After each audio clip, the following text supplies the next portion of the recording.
Hello guys, मेरे YouTube channel में आपका स्वागत है। मेरा नाम मनमोहन मिश्रा। तो आज मैं आपको इस वीडियो में Canara Robeco small cap fund का डिटेल रिव्यू करके बताने वाला हूं। तो वीडियो पर डिटेल में होगा। मैं आपको एक्सेल शीट में फंडामेंटल एनालिसिस करके दिखाऊंगा और लास्ट में आपको कंक्लूजन में भी बताऊंगा कि आपको इसमें इन्वेस्टमेंट करना चाहिए या नहीं करना चाहिए, और अगर आपको इसमें इन्वेस्टमेंट करना चाहिए तो कितने साल तक करना चाहिए। तो मेरे चैनल को सब्सक्राइब जरूर कर दीजिएगा। मैं इस वीडियो लाता था। चलिए शुरू करते हैं। तो जैसा कि आप मेरे यहाँ पे स्क्रीन पे देख पा रहे होंगे, Canara Robeco small cap fund, इसे अगर आप लॉन्च ऑन डेट देखें तो 15 फरवरी 2019 है। मतलब इस फंड को अगर आप देखें तो 5.8 इयर्स पुराना फंड है। इसका कैटेगरी रिटर्न देखें 5.8 इयर्स में तो 26.77% तक का रिटर्न है। और इस फंड का अगर आप रिटर्न देखिए तो 28.52% तक का रिटर्न है। मतलब इसने अपने कैटेगरी को 2% से बीट कर रखा है अगर आप देखें ऑल टाइम रिटर्न में।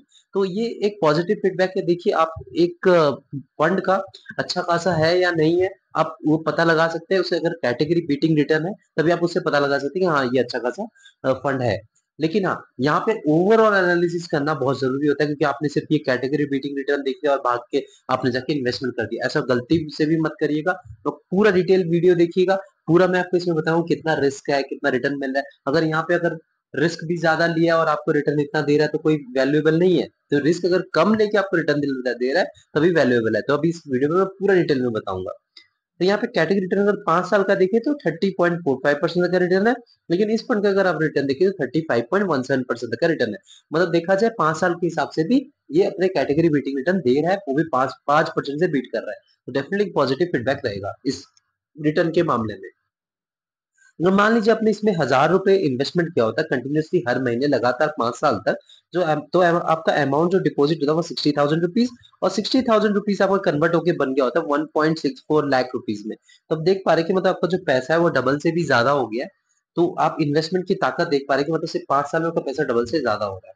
लेकिन मान लीजिए आपने गोल्ड में इन्वेस्टमेंट किया होता तो आपका जो अमाउंट डिपॉजिट होता है वो 60,000 रुपीज, और 60,000 रुपीज आपका कन्वर्ट होकर बन गया होता है 86,788 रुपीज में। मतलब देख पा रहे हैं कि आपका पैसा जो है यहाँ पे डबल से बहुत कम है।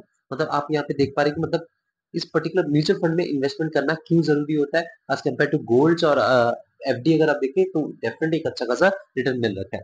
एफडी में देखें तो 60,000 रुपीज आपका डिपॉजिट होता है, 72,007 रुपीज आपको मिलता है। तो आप देख पा रहे हैं कि मतलब यहाँ पे आपको डिफरेंस कितना देख पा रहे होंगे। मतलब एफडी में जो है सिर्फ 12,000 रुपए बढ़े हैं, और इस फंड में अगर आप देखें तो आपका पैसा है वो डबल से भी ज्यादा हो गया। तो देख पा रहे हैं कि मतलब इन्वेस्टमेंट करना क्यों जरूरी होता है। रिटर्न वर्सेस कैटेगरी की बात करते हैं तो यहाँ पे एवो एवरेज रिटर्न है। तो यहाँ पे एवो एवरेज इसने कहा है कि देखिए, डेफिनेटली अगर आप देखें तो कैटेगरी बीटिंग रिटर्न है वो भी 2% से, तो आप इसको हाई रिटर्न नहीं बोल सकते फिर कैटेगरी कंपैरिजन में। तो एवो एवरेज इसको कंसिडर कर सकते हैं। रिस्क वर्सेस कैटेगरी की बात करते हैं, एवरेज रिस्क है तो कैसे है वो अभी नीचे रिस्क और रिटर्न रेशियो के बारे में पता करेंगे। हम कंपेयर करेंगे कैटेगरी और इस पर्टिकुलर म्यूचुअल फंड को। रिस्क और रिटर्न के अगर आप रेशियो देखेंगे, यहाँ पे 3 साल का निकाल रखा है मैंने।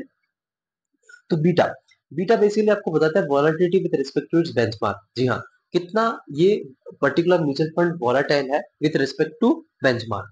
तो यहाँ पे अगर ये 1 से नीचे उसको अच्छा खासा माना जाता है, ठीक ठाक सा माना जाता है। यहाँ पे अगर आप देखा जाए इस फंड का 0.79 है, और कैटेगरी का देखा जाए तो 0.81 है। तो आप देख पा रहे कैटेगरी थोड़ा सा ज्यादा वॉलेटिलिटी उसमें आपको देखने को मिलेगी, और यहाँ पे आपको थोड़ा कम वॉलेटिलिटी देखने को मिलेगी। ज्यादा फर्क नहीं है, थोड़ा माइनर डिफरेंस है। लेकिन हाँ, फिर भी देखिए आप यहाँ पे वॉलेटिलिटी आपको कम देखने को मिलेगी। मतलब रिस्क आप कम ले रहे हैं और आपको रिटर्न भी थोड़ा ज्यादा दे रहा है कैटेगरी कंपैरिजन में। तो डेफिनेटली यहाँ पे एक पॉजिटिव फीडबैक रहेगा उस मामले में अगर आप कंपैरिजन को देखेंगे कैटेगरी और पर्टिकुलर म्यूचुअल फंड को। स्टैंडर्ड डिविएशन की बात करते हैं। स्टैंडर्ड डिविएशन बेसिकली क्या बताता है कि आपका जो एवरेज रिटर्न है ना, उसे कितना प्लस उसे कितना माइनस, एक रेंज है ना, उसके रेंज के बीच में आपको कितना रिटर्न मिलने के चांसेस है, उसी के बेसिस पे आपका मतलब आपको पता चलता है कि हाँ, हर साल आपको कितना रिटर्न मिलेगा। तो यहाँ पे अगर जितना कम हो उतना अच्छा खासा उसको माना जाता है। तो यहाँ पे अगर देखा जाए तो इस पर्टिकुलर म्यूचुअल फंड का 15.28 है स्टैंडर्ड डिविएशन, और कैटेगरी देखा जाए तो 15.53 है। तो अब देख पा रहे कि मतलब कैटेगरी का थोड़ा ज्यादा है। तो यहाँ पे आपको ओवरऑल देखा जाए तो कैटेगरी थोड़ा सा ज्यादा रिस्क लेके चल रहा है इस पर्टिकुलर म्यूचुअल फंड के कंपैरिजन में, और रिटर्न भी थोड़ा सा कम लेके दे रहा है। तो डेफिनेटली यहाँ पे मैं अभी ओवरऑल अगर आप देखो, यहाँ तक अगर देखो तो Canara Robeco small cap fund एक बढ़िया म्यूचुअल फंड है, क्योंकि रिस्क भी थोड़ा कम लेके चल रहा है कैटेगरी कंपैरिजन में, और आपको रिटर्न भी थोड़ा ज्यादा दिलवा रहा है। तो डेफिनेटली अभी तक का मुझे पॉजिटिव फीडबैक ही आपको देखने को मिला होगा। लेकिन हाँ, नीचे और चीजें देखते कि इसमें क्या क्या है।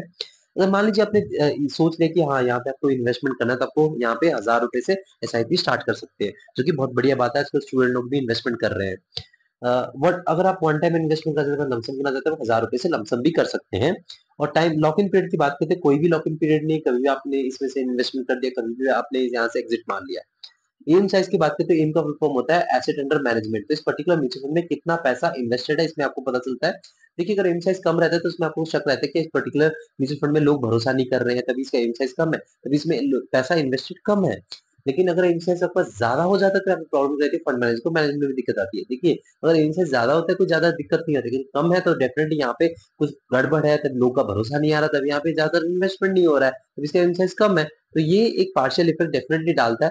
तो अगर मैं आपको बता दूं, अगर आपका म्यूचुअल फंड 10 साल से ज्यादा पुराना है और 15 साल के बीच में है, तो आपका 10,000 करोड़ रुपए से लेकर 30,000 करोड़ रुपए के बीच में है, एम साइज इसको एक परफेक्ट माना जाता है। तो यहाँ पे अगर आप देखें तो आपका जो फंड है 5.8 ईयर्स ही है, और यहाँ पे अगर आप देखें एम साइज 12,324 करोड़ रुपीस पहुंच चुका है। तो एम साइज के मामले में यहाँ पे एक पॉजिटिव फीडबैक दूंगा, एकदम बढ़िया एम साइज है, कम नहीं है। देखिए 6 साल करीब करीब है, और उसमें ही आपका 12,000 के करीब, 12,000 के ऊपर मतलब करोड़ रुपीस के ऊपर एम साइज बन चुका है। तो डेफिनेटली पॉजिटिव फीडबैक रहेगा in terms of AUM. Expense ratio की बात करते हैं, एक्सपेंस रेशियो बेसिकली क्या होता है? देखिए, आप तो दिमाग लगा नहीं रहे, दिमाग लगा रहा है आपका फंड मैनेजर है, तो वो फंडामेंटल एनालिसिस करके आपको रिटर्न दिलवा रहे हैं। तो यहाँ पे अगर आप उनको पैसा दे रहे हैं, वो एज ए मैनेजमेंट फीस उनको तो कुछ चार्ज देना ही पड़ेगा। तो यहाँ पे इसको एक एक तरीके से मैनेजमेंट फीस ही कहा जाता है। तो यहाँ पे आपका जो प्रॉफिट है उसका हिस्सा आपको 0.44% देना पड़ेगा। तो ये 1% से नीचे उसको अच्छा खासा माना जाता है, क्योंकि देखिए लॉन्ग टर्म में 1% भी लाखों करोड़ों का डिफरेंस बन जाता है। तो यहाँ पे तो 0.5% से भी नीचे 0.44% है। तो एक्सपेंस रेशियो के मामले में एकदम सुपर पॉजिटिव फीडबैक रहेगा, बहुत ही कम है। तो मैं इसको कंसिडर करूंगा एक बढ़िया सा एक्सपेंस रेशियो। टैक्स इन्फॉर्मेशन की बात करें तो देखिए, आपने एक साल से पहले प्रॉफिट बुकिंग कर ली, एग्जिट मारे तो 20% तक का टैक्स देना पड़ेगा प्रॉफिट पे। अगर एक साल के बाद आपने एग्जिट मारा तो 12.5% का टैक्स देना पड़ेगा प्रॉफिट पे। अगर मान लीजिए आपने एक साल से पहले एग्जिट मारा तो 1% तक का एग्जिट लोड देना पड़ेगा। तो मान लीजिए आपने एक साल के बाद एग्जिट मारा तो कोई एग्जिट लोड देने की जरूरत नहीं है। बाकी कैपिटल की बात करें तो यहाँ पे मिड कैप में इनका 13.40% तक का एलोकेशन है, स्मॉल कैप में इनका 71.70% तक का एलोकेशन है, लार्ज कैप में इनका 11.67% तक का एलोकेशन है, और अदर्स में इनका 3.2% तक का एलोकेशन है। तो एलोकेशन के मामले में अगर आप देखिए सेबी की गाइडलाइन के हिसाब से स्मॉल कैप में 66 या 68% तक का स्मॉल कैप डेफिनेटली इसमें इन्वेस्टमेंट होना जरूरी होता है, क्योंकि देखिए स्मॉल कैप कैटेगरी का फंड है, तो डेफिनेटली यहाँ पे जो छोटी कंपनीज है, जो स्मॉल कैप कंपनीज है, उसमें ज्यादा इन्वेस्टमेंट होना जरूरी हो जाता है। तो यहाँ पे देखा जाए तो इन्होंने एक थ्रेशोल्ड मेंटेन करा है, जो कि मुझे बहुत अच्छा लगा है। 71% के करीब करीब स्मॉल कैप में इन्वेस्टमेंट है। मैंने कई दूसरे आपको देखे कि डीएसपी का भी रिव्यू कर रखा था, और भी कई सारे मैंने रिव्यू करे थे, उसमें अगर आप देखें तो 90% तक का स्मॉल कैप ले रखा है। तो ये यहाँ पे अगर आप देखें तो रिस्क को थोड़ा कम करने की कोशिश करिए, तो आप देख पा रहे हैं कि मिड कैप में 13.40% का एलोकेशन है, लार्ज कैप में देखा जाए तो 11.67% का एलोकेशन है। तो देखा जाए 30% तक का इन्होंने कम रिस्क लेने की कोशिश करी, और 70% डेफिनेटली स्मॉल कैप में इन्वेस्टमेंट में, स्मॉल कैप कैटेगरी का फंड है, डेफिनेटली यहाँ पे रिस्क बना रहेगा। तो यहाँ पे देखा जाए मार्केट कैपिटल के मामले में मैं इनको एक सुपर पॉजिटिव फीडबैक दूंगा। सेक्टर एलोकेशन की बात करें तो यहाँ पे सबसे पहले जो आपका इंडस्ट्रियल सेक्टर, इनको 27.39% तक एलोकेशन है। फाइनेंशियल सर्विसेज में 22.64% तक एलोकेशन है। कंज्यूमर साइकिल में 12.9% तक एलोकेशन है। बेसिक मेटल में 11.8% तक एलोकेशन है। हेल्थ केयर में 10.6% तक एलोकेशन है, और कंज्यूमर डिफेंस में 4.41% तक एलोकेशन है। टेक्नोलॉजी सेक्टर में 3.49% तक एलोकेशन है।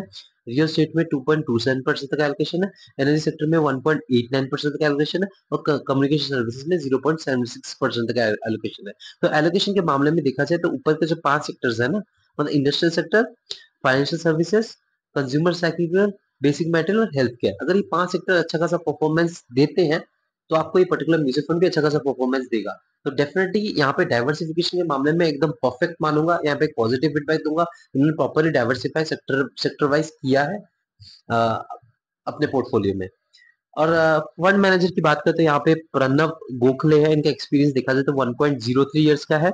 और सेकंड जो है आपका श्रीधर दत्ता भंडवल वल्दर, इनका एक्सपीरियंस है 8.37 इयर्स का। तो देखिए एक फंड मैनेजर ना एक्सपीरियंस होना बहुत जरूरी हो जाता है, क्योंकि देखिए आप भरोसा इन पे कर रहे हैं, ये फंडामेंटल एनालिसिस करके आपको रिटर्न दिलवा रहे हैं, आप इनके इनको भरोसा करके अपना पैसा सारा दे रहे हैं, और यही इन्वेस्टमेंट करते हैं। तो इनका अगर एक्सपीरियंस है तो आप इनकी पास्ट हिस्ट्री ट्रैक कर सकते हैं, इनके बारे में जान सकते हैं कि हाँ इन्होंने पास्ट में कितना रिटर्न दिलवा रखे हैं, इनकी स्ट्रैटेजी क्या होती है। तो आप भी कॉन्फिडेंट रहेंगे जब आप इन पे इन्वेस्टमेंट करेंगे। तो डेफिनेटली यहाँ पे एक फंड मैनेजर ज्यादातर अगर एक्सपीरियंस हो तो ज्यादा अच्छा रहता है। तो यहाँ पे फंड मैनेजर एक्सपीरियंस है, तो डेफिनेटली यहाँ पे एक पॉजिटिव फीडबैक दूंगा फंड मैनेजर के मामले में। तो रेटिंग की बात करें, इसको 4/5 रेटिंग मिलेगा। देखिए, अभी तक मैंने इसको जितना भी आपको बताया ना, हर मामले में परफेक्ट फंड है। कैटेगरी बीटिंग रिटर्न दे रहा है आपको ऑल टाइम में, इससे पहली बात। दूसरी बात, आपका जो रिस्क है वो थोड़ा सा कम भी लेके चल रहा है अपने कैटेगरी से, और रिटर्न भी आपको कैटेगरी से ज्यादा दे रहा है। ये दूसरी चीज हो गई। तीसरी चीज हो गई, एसआईपी और वन टाइम इन्वेस्टमेंट भी आप कम पैसे से कर सकते हैं। चौथी चीज होगी, आपका एम साइज भी परफेक्ट है।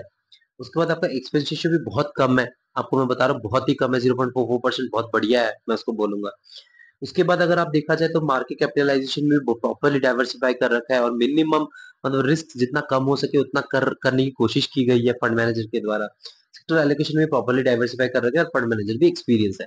तो यहाँ पे सिर्फ एक पॉइंट क्यों कम हो जाता है, एक रेटिंग इसीलिए कम हो जाता है क्योंकि ये भी इतना ज्यादा पुराना फंड नहीं है। अगर आपका जो म्यूचुअल फंड है 10 साल से ज्यादा पुराना फंड है, तभी उसको आप कंसिडर कर सकते हैं कि हाँ, उसकी रेटिंग अगर आप दे रहे हैं तो ठीक ठाक आपको पता चलता है। तो ये मैं इसको एक बात बोलूं, 6 साल के हिसाब से ये 5/5 रेटिंग वाला म्यूचुअल फंड है। लेकिन हाँ, अगर आप 6 साल के हिसाब से देखेंगे तो डेफिनेटली थोड़ा कम टाइमिंग है इसको जज करना। 10 साल हो जाता तो डेफिनेटली हम इसको बोलते कि कॉन्फिडेंटली कि हाँ, ये अपने एक प्रॉपर स्ट्रेटेजी फॉलो करके आपको एक अच्छा खासा रिटर्न दिलवा रहा है। तो हाँ, वेट कर सकते हैं, और 4 साल के बाद इसको डेफिनेटली अगर ये स्ट्रेटेजी फॉलो करेंगे तो 5/5 इसको रेटिंग मिलेगा। लेकिन हाँ, मेरे हिसाब से तो मैं आपको बता रहा हूँ, 6 साल के हिसाब से इसको 5/5 रेटिंग मिलेगा। लेकिन हाँ, आप कोई दूसरे स्मॉल कैप म्यूचुअल फंड के बारे में रिसर्च कर सकते हैं, जैसे क्वांट के स्मॉल कैप हो गया, निपॉन इंडिया स्मॉल कैप हो गया, उसके बाद आपका bank of India small cap fund हो गया, इसके बाद एक्सिस स्मॉल कैप फंड हो गया। ऐसे कई सारे स्मॉल कैप फंड है जो कि इसकी तरह ही है, इसकी तरह अच्छा खासा रिटर्न भी दे रहे हैं और रिस्क भी कम लेके चल रहे हैं, थोड़ा बहुत as compare to its category. Risky यहाँ पे डेफिनेटली रहेगा। और एक बात आपको मैं बता देता हूँ, जब आप स्मॉल कैप कैटेगरी फंड में इन्वेस्टमेंट करते हैं तो आपका टाइम फ्रेम 7 से 10 साल होना चाहिए, आपका रिस्क एपेटाइट बहुत हाई होना चाहिए। अगर आप रिस्क इतना ज्यादा लेके चल सकते हैं तभी आप ऐसे म्यूचुअल फंड में इन्वेस्टमेंट करेंगे, वरना बिल्कुल भी नहीं करेंगे। और हाँ, प्रॉपरली डाइवर्सिफाई करके करेंगे, यानी कि सारा पैसा एक पर्टिकुलर म्यूचुअल फंड में इन्वेस्टमेंट कर दिया। आप लार्ज कैप की तरफ भी देख सकते हैं, निफ्टी इंडेक्स फंड की तरफ भी देख सकते हैं, मिड कैप में भी देख सकते हैं, जो कि थोड़ा कम रिस्क लेके चलते हैं। क्योंकि सारा रिस्क अगर आप यहाँ पे लेके चलेंगे लॉन्ग टर्म के लिए भी, आप दिक्कत में आ सकते हैं। कभी मार्केट अगर नीचे जाएगी तो बड़ी तेजी से ये नीचे जाता है स्मॉल कैप जो म्यूचुअल फंड्स है। तो ये आप खुद रिसर्च करके इन्वेस्टमेंट करिएगा, क्योंकि मेरा ओवरऑल यहाँ पे जो इस पर्टिकुलर म्यूचुअल फंड का जो रिव्यू रहेगा, ये एकदम सुपर्ब रहेगा। एकदम मैं बताऊँ, सुपर्ब म्यूचुअल फंड है। स्मॉल कैप कैटेगरी का बहुत ही अच्छा म्यूचुअल फंड है, आप इसमें इन्वेस्टमेंट कर सकते हैं, लेकिन सारा पैसा इस पर्टिकुलर म्यूचुअल फंड में ना लगाइएगा। लार्ज कैप और मिड कैप में भी अपना डाइवर्सिफाई करिएगा पोर्टफोलियो। तो मेरे चैनल को सब्सक्राइब जरूर कर दीजिएगा। मैं शेड्यूल लाता रहता हूँ। Thank you.